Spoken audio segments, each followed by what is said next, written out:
So hello students, fine. So now today we will discuss that by knowing the value of acceleration due to gravity on surface of earth, how can we calculate mass of earth and mean density of earth. Suppose करो आपको ये कहा जाता है कि भाई you estimate the idea about mass of earth. हम ये एस्टिमेट लगाना चाहें कि अर्थ का मास कितना होगा तो कैसे लगा पाएंगे. So we want to calculate this mass of earth using Newton's law. तो कैसे पॉसिबल है, हाँ भी बता सकते हो. Using Newton's law of gravity. So naturally you know that अगर आप बेटा ये कंसिडर कर लेते हो कि this is earth of radius R and you are considering that a body of mass m is placed on the surface of earth. Now whole mass of earth is supposed to be concentrated at its center. So in this case F will be G m by r square. So this is the force with which this body of mass m is attracted towards center of earth. But this force is nothing, it's the weight of the body, which means that Fg is equal to Gmm by r square. क्योंकि देखो आपको problem मैंने ये दी थी कि you have to calculate mass of earth using Newton's law of gravity. तो you cannot start directly from G expression. तो आप कहाँ से स्टार्ट करोगे, आप स्टार्ट करोगे by taking into account that earth is considered to be a sphere of radius R. whole mass of earth is supposed to be concentrated at its center. Then force experienced by a body placed on the surface of earth is this. और उसके बाद आपने ये कहना है कि this force is nothing but it is the weight of the body. तो इसलिए आपके पास यहाँ से आ गया G is equal to G M by R square. So now from here you can say m is equal to G r square upon G. Now G acceleration due to gravity is 9.8 meter per second square on surface of earth. Our radius of earth is taken as 6400 kilometer. That means 64 into 10 raised to power 5 meters. ठीक हो गया. And G is 6.67 into 10 raised to minus 11 Newton meter square per kilogram square. So now we put these values, we substitute these values here. 9.8, 64 into 10 raised to power 5 का whole square divided by 6.67 into 10 raised to power minus 11. So this value comes out to be 5.98 into 10 raised to power 24 kilogram. So that means we can estimate mass of earth कि इतना इसका mass आ गया. So clear, it's very simple कि by knowing the value of acceleration due to gravity as well as universal gravitational constant we can calculate mass of the earth. Now similarly we want to calculate mean density of earth. Now अगर हम ये कह रहे हैं कि earth is considered to a perfect sphere of radius r, तो हम उसको अब density से relate करेंगे. तो अब हमें क्या calculate करना है, density of earth. तो अब जब डेंसिटी की बात करनी है तो हम क्या मानेंगे, we will say earth is homogeneous sphere of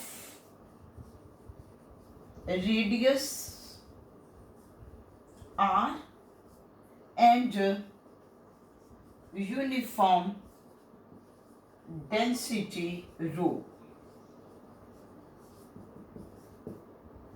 ठीक हो गया कि हम इसमें अब बात कर रहे हैं कि what is the density of earth, that is rho. तो बेटा then how can you calculate mass of earth? Mass of earth is volume of earth multiplied by the density.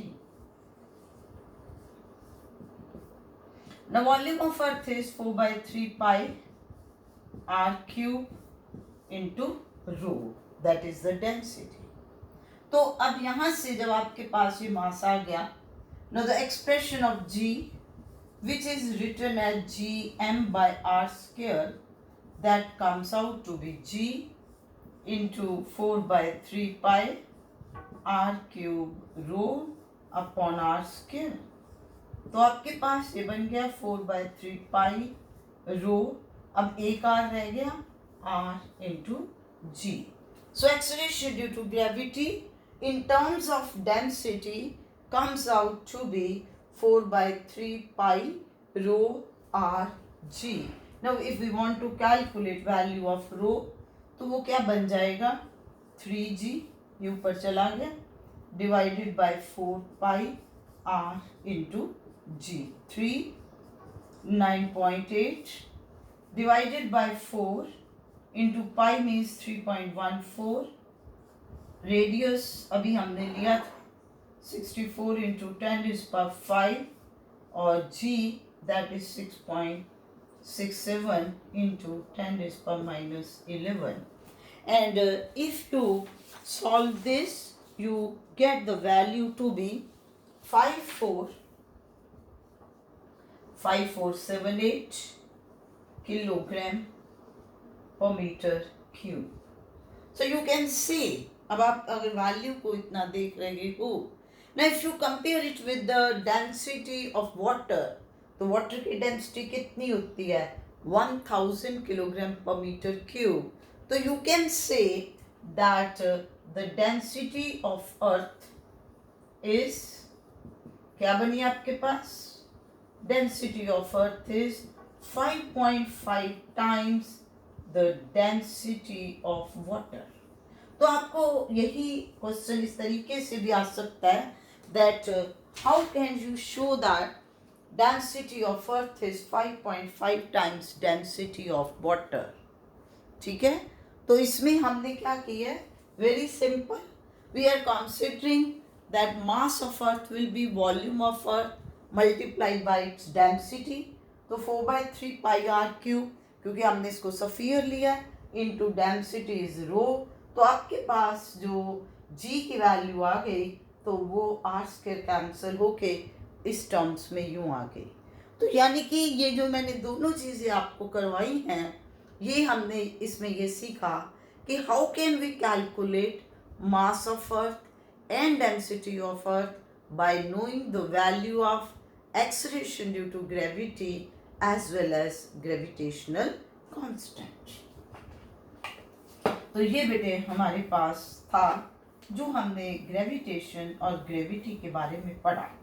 मेरे माइंड में एक क्वेश्चन आया कि हमने जब कल बात की थी न्यूटन लॉ ऑफ ग्रेविटेशन की या ग्रेविटी की, उसमें हमने ये कहा था कि every body in this universe attracts every other body, है ना. तो फिर आपके माइंड में एक सवाल नहीं पैदा होता कि भाई अगर ऐसा है तो जब हम किसी भी बॉडी को ऊपर से फॉल करवा रहे हैं तो वो अर्थ की तरफ आ रही है, ठीक है, क्यों आ रही है, क्योंकि अर्थ उसे अट्रैक्ट कर रही है. Then question arises, why earth is not moving up to meet that body.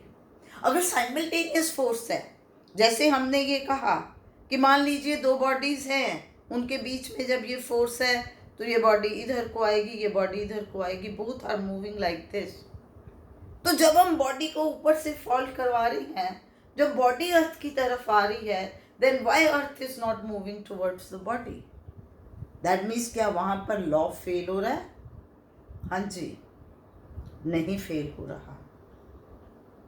Law वहां पर भी यही है, एग्जिस्ट करता है। अब बात यह है, तुमने अभी अभी कैलकुलेट किया अर्थ का मास क्या आया? अर्थ का मास आपके पास आया of the order of 10⁻24 kilogram.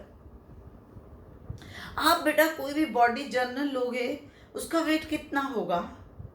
तुम 100 किलोग्राम ले लोगे, 1 क्विंटल ले लोगे, तो आप बताइए उसके कंपैरिजन में अर्थ का मास कितना ज़्यादा हो गया? अब फोर्स क्या है? Mass into acceleration. So same force is experienced by the earth as is experienced by the body which is moving towards earth, but acceleration produced in earth is negligible, क्योंकि उसका मास बहुत ज़्यादा है। इसलिए हम ये कहते हैं कि everybody is moving towards the center of earth. Now next, अब हमने जो वैल्यू g की ली है 9.8 मीटर पर second square, that value is on the surface of earth. अब क्वेश्चन ये अराइज होता है कि if body is moved to height, अगर हम माउंटेन्स पे चले गए या हम काफ़ी ज़्यादा हाइट पे चले जाते हैं, तो what will happen to the value of acceleration due to gravity? तो यानी कि we want to discuss variation of g due to height, और इसको एल्टीट्यूड भी बोल देते हैं। तो अब हमने देखना है इसको कैसे डिस्कस करेंगे। सबसे पहले हम इसमें यही बात करेंगे कि mass is earth is suppose to be a perfect sphere of radius r, and whole mass of earth is suppose to be concentrated at its centre. तो फर्स्ट हम ये ले रहे हैं कि body is placed on the surface of earth, then acceleration due to gravity will be given by gm by r square. अब question ये है कि ये बॉडी जो यहाँ पर थी कहीं पर भी, अब मान लो आप उसको इस पॉइंट पे ले गए, so from A it is move to B, तो अब ये डिस्टेंस यहाँ से यहाँ तक था r, और ये कितनी हाइट पे ले गए? height h पे from the surface of earth. So body is brought to height h above surface of earth. तो अब क्या होगा जब बॉडी इस पॉइंट B के ऊपर पहुंच गई? तो naturally now the value of acceleration due to gravity will become gm upon r plus h का whole square. क्योंकि बेटा r आपके पास क्या है? r is the distance between the two masses, mass of the earth as well as mass of the body. तो जब body आपकी जो है इस B पॉइंट पे पहुंच गई, तो अर्थ के सेंटर से उसका जो डिस्टेंस है वो आ गया r plus h, तो ये gh बन गया। So now if you compare what will be gh by g, gm upon r plus h का whole square into r square upon gm. gm से gm कैंसिल हो गया, तो it will come out to be r square upon r plus h का whole square. अब इसको आप अगर लिखोगे तो आपके पास एक तो ये सीधा एक्सप्रेशन आ गया। अब इस एक्सप्रेशन को अगर आप एज सच स्टडी करते हो, ये एक्सप्रेशन कि gh by g is r square, या आप इसको ऐसे लिख लो r upon r plus h का होल स्क्वायर। ठीक हो गया, तो ये बन गया आपके पास। अब हम इसको अगर फर्दर सिंप्लीफाई करना चाहें तो आप देखिए, मैं इसको इस तरीके से लिखती हूँ, r plus h upon r raise to power -2, क्योंकि मैंने उल्टा दिया। तो ये अब क्या बन गया? 1 plus h by r raise to power -2। ये देखो ना ऊपर चला गया माइनस होगी. Now it is r by r1 plus h by r. Now if you are considering that value of h is very small as compared to r. R radius is 6400 kilometer. Suppose you are moving body above the surface of earth by 1 kilometer. वैसे देखा जाए 1 kilometre height पे body को लेके जाना तो बहुत ज़्यादा हो जाती है, कितना ऊपर चली जाएगी. But if you compare it with respect to R, so it is only 1:6400, तो वो कुछ भी नहीं है. सो अगर इस तरीके से है तो जब आप इस एक्सप्रेशन को एक्सपैंड करोगे, ये बाइनोमियल एक्सपेंशन है, तो ये आपके पास क्या बन जाएगा 1 plus minus 2 into H by R. ये मैंने कैसे लिखा आपको याद होगा कि हम बाइनोमियल एक्सपेंशन लिखते हैं 1 plus X raise to power n, and if you are considering that value of x is very less as compared to 1, then this expansion comes out to be 1 plus nx. In this case we neglect square and higher powers of x.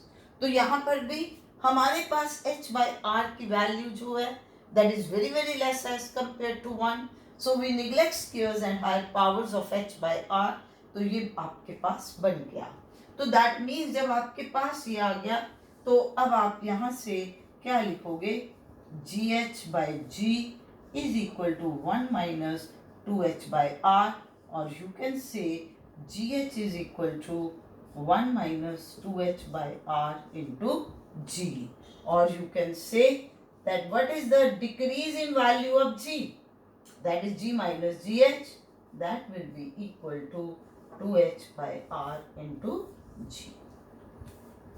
तो उसमें बेटा एक तो हमने ये find out किया, इसी expression से पता चल रहा है कि value of acceleration due to gravity is maximum on the surface of earth. As we move above the surface of earth, then value of acceleration due to gravity goes on decreasing. लेकिन अब कितनी decrease हुई है अगर हमने उसको देखना है, हमने इसको फर्दर जब सिंप्लीफाई किया तो जी आपके पास जब आ गया जी एच बाई जी, तो आप जी को इधर ले गए तो ये क्या बनेगा g minus 2h by r into g. तो जब आप ये जी एच को इधर ले गए तो ये जी माइनस जी एच बन गया, ये दूसरी साइड पे जाके प्लस हो गया. तो ये आपको बता रहा है decrease in value of G. But mind one thing is very important in this case. वो क्या है कि ये एक्सप्रेशन कब वैलिड होगा. This expression will be valid only and only when h is very small as compare to r. Please ये याद रखना है कि ये एक्सप्रेशन कब एप्लीकेबल है, when h is very small as compare to r. When h is comparable to r, in that very case you will use this very expression only. तो इस चीज़ को ख्याल रखना है. तो यहाँ से हमने ये पॉइंट फाइंड आउट कर लिया कि g की वैल्यू किस तरीके से डिक्रीज होगी. और अब जो फॉर्मूले की बात है, मैं आपको एक प्रॉब्लम से समझा रही हूँ कि कैसे. सपोज करो अब आपको ये प्रॉब्लम दी है. क्या है problem? To what height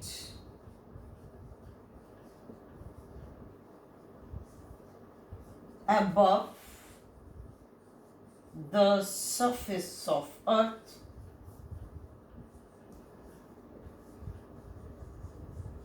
body should move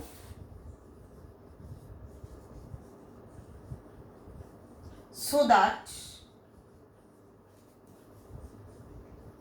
acceleration due to gravity is reduced to 4% of its initial value. अब कहने नहीं आना, देखो अंडरस्टैंडिंग है आपकी जो आपने पढ़ा, आर्टिकल्स क्यों इम्पॉर्टेंट है बेटा? क्योंकि वहीं से आपके पास कॉन्सेप्ट आ रहे हैं, उन कॉन्सेप्ट से आपके पास फॉर्मूले निकल रहे हैं। मैं बार बार आपको कहती हूँ कि आप जब अंडरस्टैंड कर लेते हो, अपने पास एक नोट डाउन करिए, अपनी समरी बनाइए, अपने नोट्स बनाइए। अब इस प्रॉब्लम में देखिए क्या आ रहा है। इसमें कहा गया है कि acceleration due to gravity is reduced to 4% of its initial value. तो अंडरस्टूड है कि जब वैल्यू इतनी कम रह गई तो obviously height will be too large, तभी होगा। तो इस केस में अगर आप फॉर्मूला लगाओगे g minus g h is 2h by r into g, वो आपका गलत आएगा, आपका सही आंसर नहीं देगा। तो इस केस में हम कौन सा फॉर्मूला लगाएंगे? Simple, G H by ji is R upon R plus H का होल स्क्वायर। अब आपको क्या दिया है कि value of g reduces to 4%, so that means you can say that gh, देखो gh is 4%. 4% means 4 by 100 of the initial value, that is g. So this thing is given to you. That means what is gh by g? It is 4 by 100. So now if you compare the two, what you will get? R upon R plus h का whole square is 4 by 100। अब 4 by 100 को क्या लिख सकते हो? 2 by 10 का whole square, R upon R plus h का whole स्क्वायर। So if you will take square root, you will get R upon R plus h is 2 by 10. Cross multiply, 10R is 2R plus 2h. अब R इधर ले जाओ, 8R is 2h. So what is h? h is 4r. अब आप बताओ मैंने h is 4r कैसे कम? क्योंकि वैल्यू इतनी कम बता दी है मैंने, ठीक है ना? हाँ, अगर ये होता, अब अच्छा एक चीज और भी है, इज रिड्यूस्ड टू या रिड्यूस बाय, बहुत फर्क है। अगर इसकी जगह पर होता रिड्यूस्ड बाय, इसका मतलब है कि 100 की बजाय 96 रह गई, तब आप वो फॉर्मूला लगा सकते थे, ठीक है ना? फिर आप क्या लगा सकते थे? g minus g h reduced by 4 by 100 into g, ठीक है ना? उसे क्या रिड्यूस्ड बाय 4%, 4% मीन्स 4 by 100, किसके? इनिशियल के। Reduce means decrease. अब g माइनस जी एच क्या था? 2h बाई आर इंटू जी, जी से जी कट गया तो तुम्हारे पास क्या आ गया? 2h by are is 4 by 100, तो दैट मीन्स इसमें आपके पास आ गया 4r is 200h, what will be h? 4 by 200 into r, यानी कि r by 50 किलोमीटर। तो r की वैल्यू पुट करके आप कैलकुलेट कर सकते थे। तो ये मैंने क्यों इसीलिए बताया कि कितना ध्यान देने वाली बात है कि whether it is reduced to और reduced by। reduced to का मतलब कि वैल्यू वहां से यहाँ आ गई, रिड्यूस्ड बाय का मतलब कि इतनी वैल्यू उसमें से कम हुई है। तो अगर रिड्यूस्ड टू है तो कौन सा फॉर्मूला लगा, अगर रिड्यूस्ड बाय है तो कौन सा लगा, किस तरीके से आपने प्रॉब्लम को टैकल करना है। अब अगर आपने थ्योरी को प्रॉपर अंडरस्टैंड किया है तभी आपके माइंड में ये दो एक्सप्रेशन आएंगे, क्योंकि आपको उस आर्टिकल में पता चल रहा है कि ये एक्सप्रेशन कब आया है, when you are taking h is very very small as compare to r। तो इस तरीके से इसका मतलब कि जैसे जैसे हम अर्थ के सरफेस से हाइट पे जा रहे हैं, जैसे हम माउंटेन्स पे पहुंच जा रहे हैं, तो एक्सेलरेशन ड्यू टू ग्रेविटी की वैल्यू जो है वो चेंज हो रही है। इसीलिए जो पेंडुलम क्लॉक है, हम कहते हैं pendulum clock doesn't give correct time on mountains। क्यों नहीं? क्योंकि time period is 2 pi under root l by g. तो जब जी की वैल्यू डिक्रीज हो गई तो टाइम पीरियड इंक्रीज हो जाएगा, दैट मीन जो क्लॉक है वो वहाँ जाके स्लो हो जाएगी। तो these all things are interconnected, if you know all the concept तभी आप उसके आंसर दे सकते हो। सो प्लीज़ अच्छे तरीके से अंडरस्टैंड करिए। इस लेक्चर में आज हमने क्या डिस्कस किया कि from Newton's law of gravity how we can calculate mass of any planet और मीन डेंसिटी, क्योंकि देखो अगर कोई और प्लैनेट होता उसकी एक्सलेरेशन ड्यू टू ग्रेविटी की वैल्यू पता है तो आप उसके लिए यही कैलकुलेशंस कर लेते। और उसके बाद हमने इसमें देखा कि how G will vary with variation of height. अब इसमें अगर वो इसका ये कह दे कि यू शो इट ग्राफिकली, इस वेरिएशन को, जी की वेरिएशन को अगर ग्राफिकली आपसे पूछा जाए तो कैसे लोगे? It means body is moving from surface of earth. That means you are taking on this side distance of body from surface of earth, and on this side you are taking acceleration due to gravity, that is g. तो अब अर्थ से मैंने distance लेना शुरू किया, तो that means मेरा initial point surface of earth है, तो ये पॉइंट क्या है? When this R is equal to capital R, that is the radius of the earth, तो यहाँ पर वैल्यू जी की मैक्सिमम है। और उसके बाद ये कैसे वेरी कर रही है, तो ये आपके पास यूँ आएगा इस तरीके से, you will take it like this, और आप यहाँ पर ले जाके इसको पैरेलल लाके छोड़ दोगे। और ये मैंने यहाँ पर पैरेलल लाके क्यों छोड़ा? Because you know at infinity only you can say the value of G comes out to be 0। ठीक है, सो अच्छी तरह से इसको पढ़िए, अंडरस्टैंड करिए। Thank you.